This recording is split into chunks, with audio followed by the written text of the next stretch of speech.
Je me rappelle de chaque détail, et notamment quand la bassine de 15 litres m'est tombée dessus. Chaque détail de ma peau est tombé. Tampon vert, tu partais en France. Le tampon rouge, tu restais au Maroc. C'est une histoire particulière que la France raconte très peu.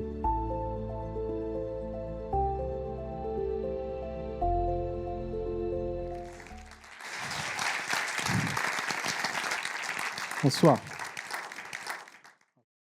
Alors, je vais vous poser une question avant de commencer.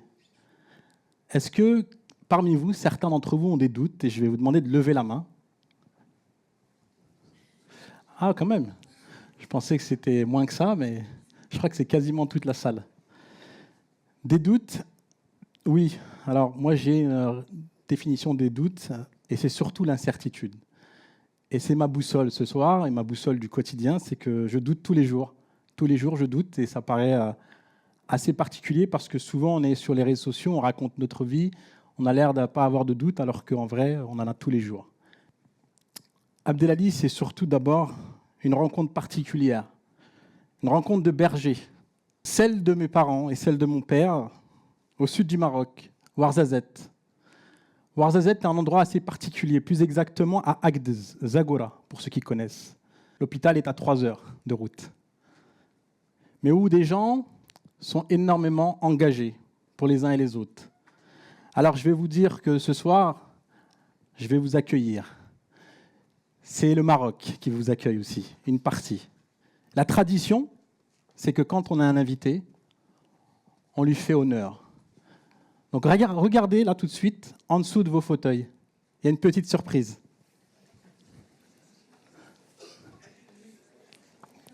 Alors je vais vous demander une chose. D'abord, de l'ouvrir, j'ai dit.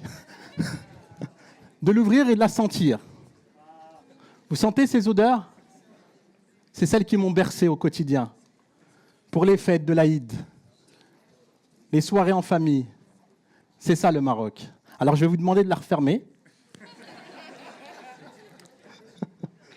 De refermer cette boîte et vous allez faire quelque chose de particulier. Vous allez la partager demain, après-demain, avec vos voisins, vos collègues de bureau, toutes celles et ceux qui vous tiennent à cœur. Partagez-la avec eux, avec un petit café ou un thé à la menthe marocain, comme sur cette photo.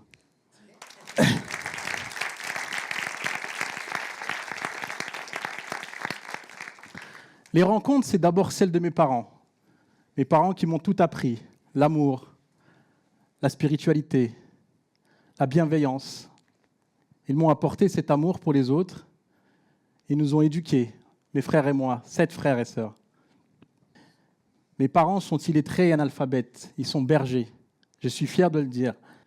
Et je tiens à vous dire qu'on va prendre un temps. Ce temps, c'est de la gratitude. On va fermer les yeux ensemble, tout de suite. Fermez les yeux et je vais fermer avec vous. Prenez ce temps pour avoir de la gratitude pour celles et ceux qui vous ont donné, mais aussi celles et ceux qui ne vous ont pas donné.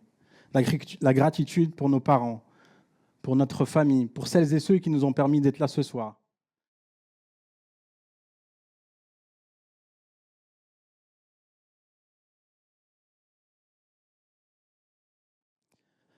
Les remercier et prendre le temps d'ouvrir les yeux pour revenir dans la scène avec moi. Cette gratitude, c'est ce qui m'a guidé aussi au quotidien. Grâce à mes parents qui m'ont tout apporté. Mais surtout, grâce à un événement déterminant dans ma vie. Celui d'un accident à l'âge de 7 ans, 6 ans plutôt. 6 ans, oui, j'ai eu un accident particulier qui m'a brûlé à près de 70% de la surface de mon corps, sauf le visage et les mains. Je me rappelle de chaque détail à ce moment-là. C'était dans une maison en briques rouges, dans le Nord-Pas-de-Calais. Oui, je suis né dans le Nord-Pas-de-Calais, dans un petit village à Obi. Ce que je disais toujours à mes patients, je suis un ch'ti bronzé. Le Nord-Pas-de-Calais, c'est là où j'ai vécu, grandi, là où je suis né d'abord. Cet accident, il a été particulier pour moi. Je l'ai vécu avec ma mère. Je me rappelle de chaque détail, et notamment quand la bassine de 15 litres m'est tombée dessus. Cette bassine d'eau très chaude.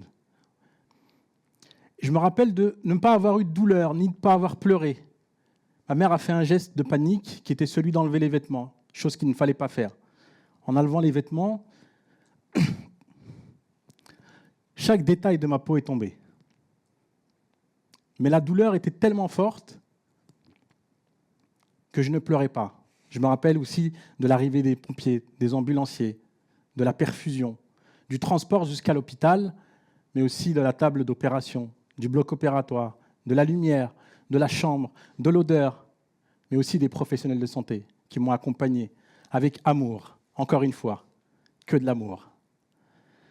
Je tiens à les remercier ce soir, tous ces professionnels de santé qui s'engagent au quotidien pour celles et ceux qui en ont le plus besoin. Je les remercie pour ce qu'ils ont apporté pour moi, mais aussi pour les autres. Je savais à ce moment-là que j'allais avoir un parcours atypique avec la santé, quelque chose de particulier, quelque chose que j'allais vivre avec mon père aussi, mon père, ce vieux travailleur migrant. Alors oui, c'est une histoire particulière, c'est celle de Félix Moura, pour ceux qui la connaissent. Cet ingénieur qui est arrivé dans les années 60-70 au Maroc pour faire venir plus de 80 000 migrants marocains pour travailler dans les mines de charbon. C'est une histoire particulière que la France raconte très peu, mais que mon père m'a racontée. Une histoire particulière où la dignité, mais aussi la pudeur, ne pouvaient pas se raconter. Il m'a raconté chaque détail dans la manière dans laquelle ils ont été employés, accompagnés, identifiés. Et je vous laisse lire cette phrase, le tampon vert, tu partais en France. Le tampon rouge, tu restais au Maroc. Ils étaient des centaines et des centaines, les uns derrière les autres, à attendre ce tampon vert pour venir en France. Je me rappelle qu'il me racontait ce détail particulier lors de l'entretien. Il regardait d'abord la circonférence de la main, la qualité de leurs dents, leur force, la taille de leurs épaules, mais aussi leur taille. C'était comme ça qu'ils étaient recrutés. Cet endroit si particulier où ils ont travaillé, où certains sont morts pendant leur travail. Ils ont travaillé très dur dans ces conditions. Puis 20 ans après, ils ont eu ces droits de la maladie professionnelle. Malheureusement, certains d'entre eux sont morts, comme mon oncle ou d'autres, qui sont morts de ces maladies. La silicose, l'amiante. Alors, dans les années 90, les mines de charbon ont fermé. Les mines de charbon ont fermé, il fallait trouver un boulot pour 7 enfants à nourrir. Dans le sud de la Seine-et-Marne, ils ont déménagé parce qu'il fallait nourrir, trouver un boulot pour leurs enfants, pour qu'ils puissent être éduqués, nourris et bien d'autres choses. J'ai grandi dans ce quartier populaire, à Montereau plus exactement. Un quartier populaire niché au cœur d'une zone rurale où, à quelques encablures, le fermier faisait du fromage, le fromage de brie que vous mangez parfois. Cet endroit où j'y ai grandi avec un parcours atypique à l'école. Oui, comme certains d'entre vous, je n'aimais pas l'école, voire je ne comprenais pas l'école. Cet endroit où je me suis retrouvé à redoubler 2 fois, à me retrouver dans la même classe que mon petit frère Samir, pour ceux qui le connaissent. Un endroit où je me suis retrouvé en 4e aide et soutien, puis en 3e insertion. Mais j'ai eu une opportunité incroyable de faire un stage de 3e dans un hôpital public. Je me rappelle avoir fait la rencontre de Vincent Houlier, ce cadre de santé aux cheveux longs avec des piercings, qui m'a tendu la main à ce moment-là. Encore une fois, une rencontre humaine, celle d'un cadre de santé qui m'a ouvert la porte pour me dire « Viens faire un stage de 2 semaines à l'hôpital ». Je me rappelle avoir fait ce stage en tant qu'homme de ménage. Homme de ménage, plus beau de métier, après berger. Oui, j'ai été homme de ménage pendant 2 semaines, mais ils ont changé ma vie. Pour 2 raisons. J'avais fait la rencontre de Marie-Antoinette. Marie-Antoinette, c'est cette dame âgée qui était dans sa chambre, isolée. Marie-Antoinette, ce jour-là, elle avait un regard hagard et vide. Je me rappelle lui avoir posé la question suivante. « Est-ce que vous avez besoin de quelque chose ?» Et là, elle me dit « Non, mon fils, tu m'as tout donné. » J'ai dit « Pourtant, je ne vous ai rien donné. » Et elle m'a dit « Si, tu m'as donné ce qu'on ne m'avait pas donné depuis très longtemps, le sourire. » C'est ce jour-là que j'ai compris que tout ce que mes parents m'avaient éduqué, le don immatériel, c'était beaucoup plus puissant que le don matériel. Et la deuxième chose qui m'est arrivée, c'est elle avec Vincent, qui à la fin de mon stage me dit « Bon, l'homme parfait n'existe pas, tu n'auras pas 20, mais 19. » Ça m'avait marqué. Mais j'ai eu cette opportunité finalement je suis resté 7 ans dans cet hôpital, à travailler en tant qu'homme de ménage, auxiliaire de vie.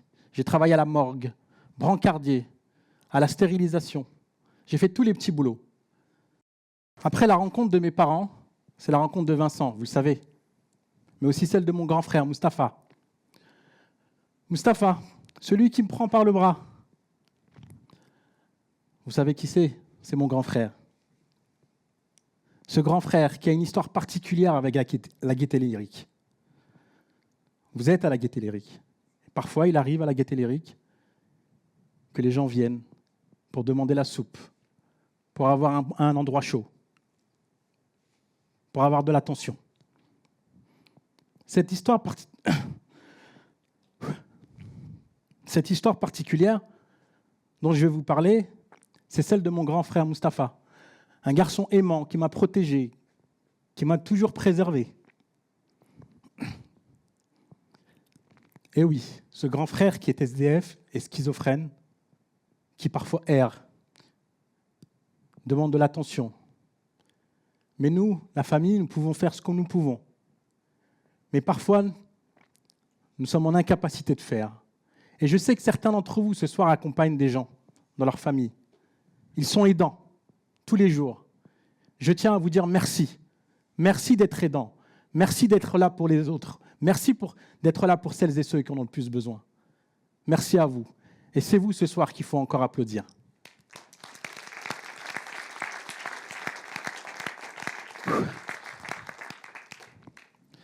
Alors, on va faire un petit travail ensemble, là, maintenant. Ce travail, en fait, ça va être entre 2 personnes, ou 3, ça dépend. On verra comment c'est composé. Est-ce que quelqu'un vous a déjà tendu la main à un moment où vous en aviez le plus besoin ?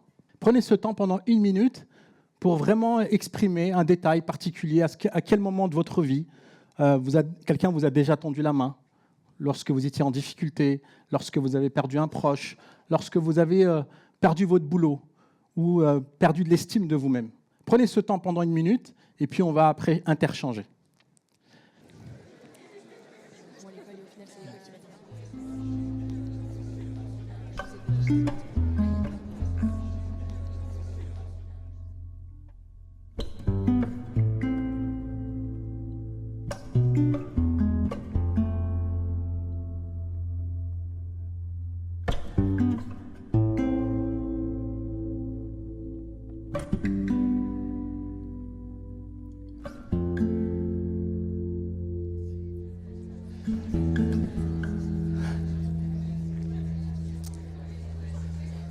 Alors, vous allez revenir avec moi dans la scène.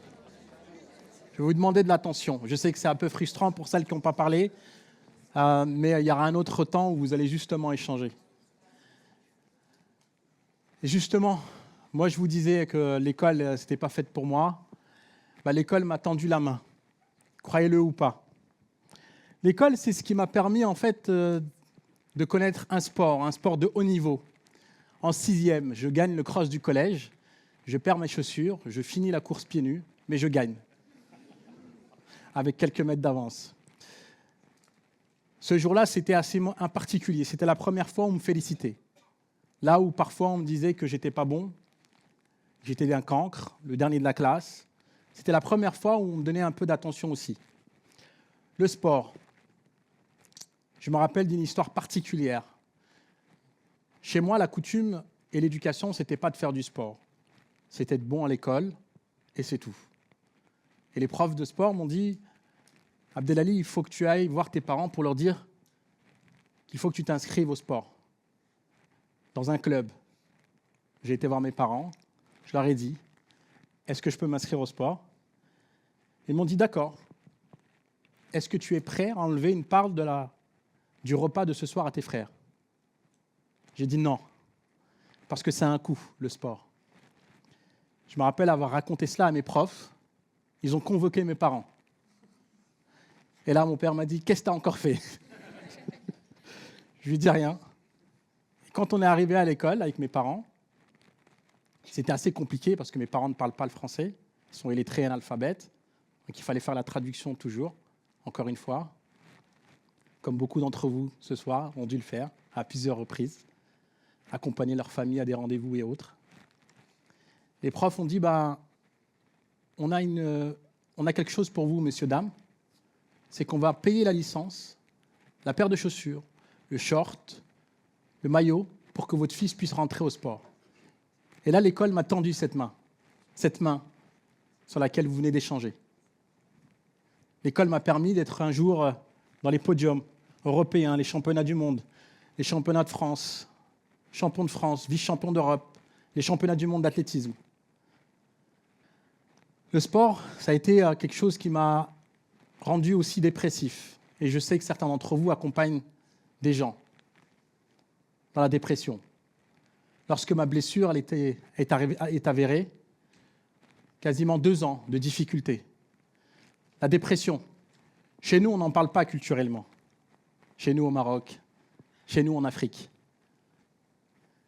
Oui, moi aussi, j'ai eu ce moment de difficulté à remonter la pente après une blessure. Des blessures, j'en ai eu. Mais surtout, j'avais envie de continuer à espérer autour de moi. Rappelez-vous, pendant 7 ans, j'ai été homme de ménage. C'est ce qui m'a gardé l'équilibre sur Terre. Homme de ménage à l'hôpital, homme de ménage dans une grande école qui s'appelle l'INSEAD. L'INSEAD, je me rappelle, je disais à tous les jeunes de mon quartier, un jour je serai prof à l'INSEAD. On me dit, mais t'es fou, t'es le plus le cancre d'entre nous. Pardon.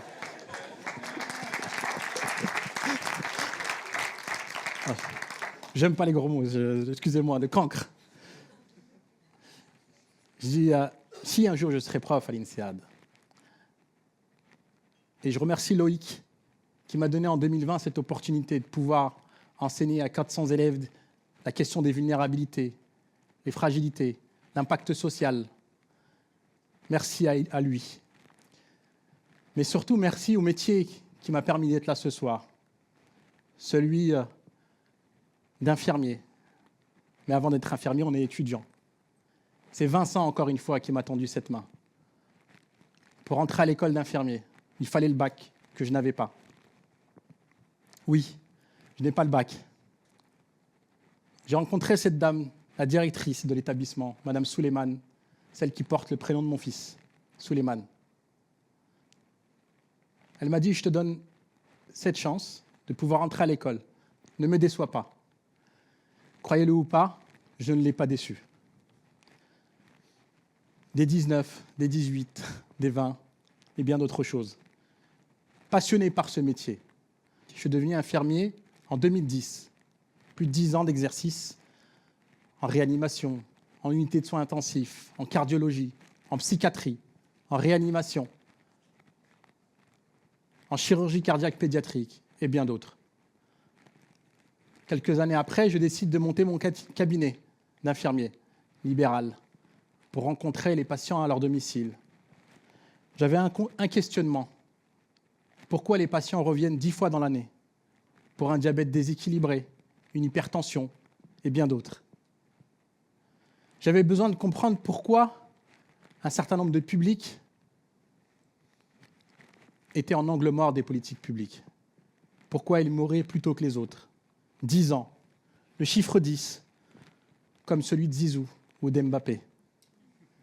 10 ans, c'est l'écart d'espérance de vie entre ouvriers et cadres sup.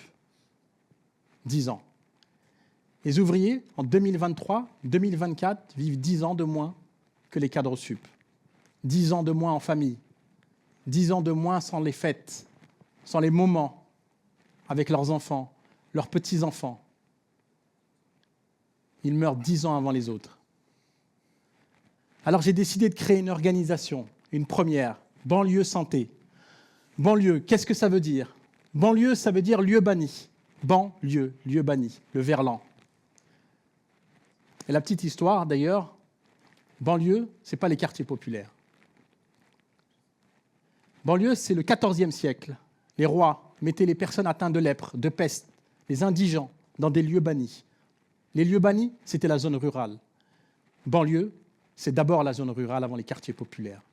Ces luttes contre les inégalités sociales, c'est cette organisation que j'ai décidé de créer. Banlieue Santé, avec des infirmiers, des médecins, des anthropologues, des chercheurs, des géographes, à lutter contre ces inégalités sociales de santé et à réduire cet écart d'espérance de vie pour aller chercher les publics en angle mort des politiques publiques.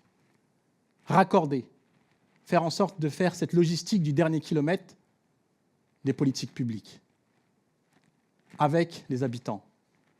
Les habitants, qu'on appelle affectueusement le plancton, c'est 80% de la biodiversité de la mer.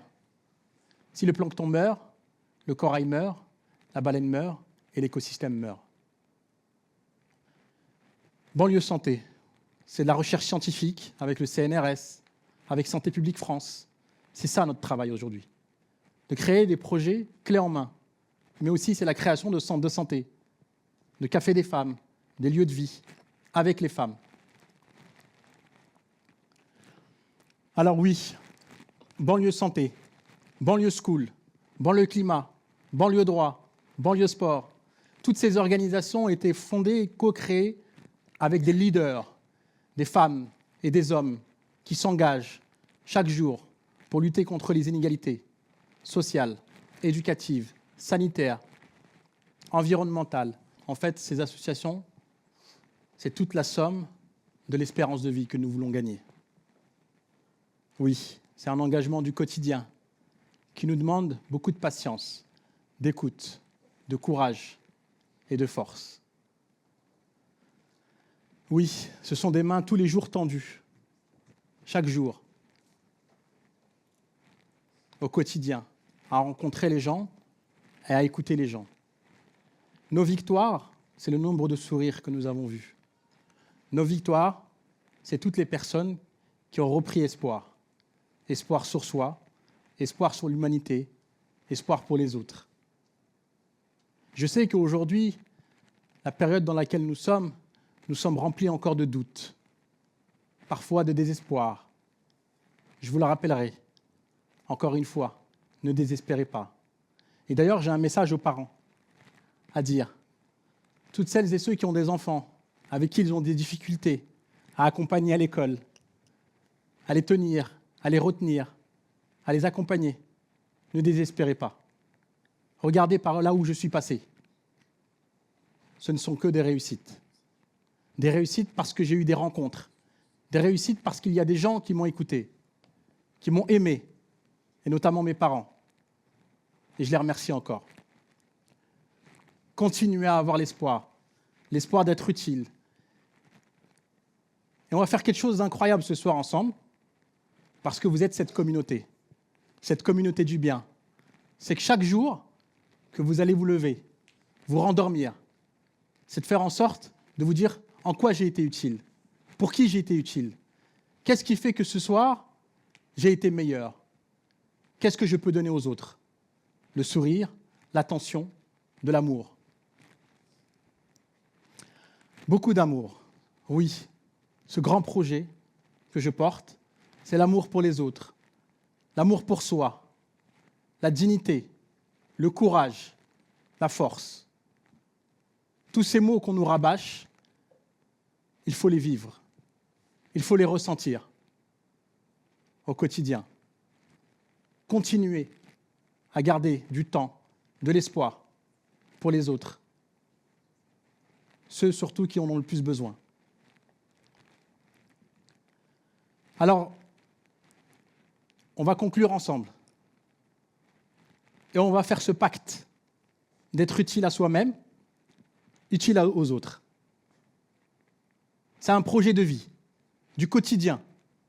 Vous êtes l'espoir de la société. Si vous êtes là ce soir, c'est que vous avez envie de changer quelque chose dans votre vie. Demain matin, tout comme moi, je vais encore continuer à changer pour m'améliorer, pour être meilleur pour la société, meilleur pour les autres.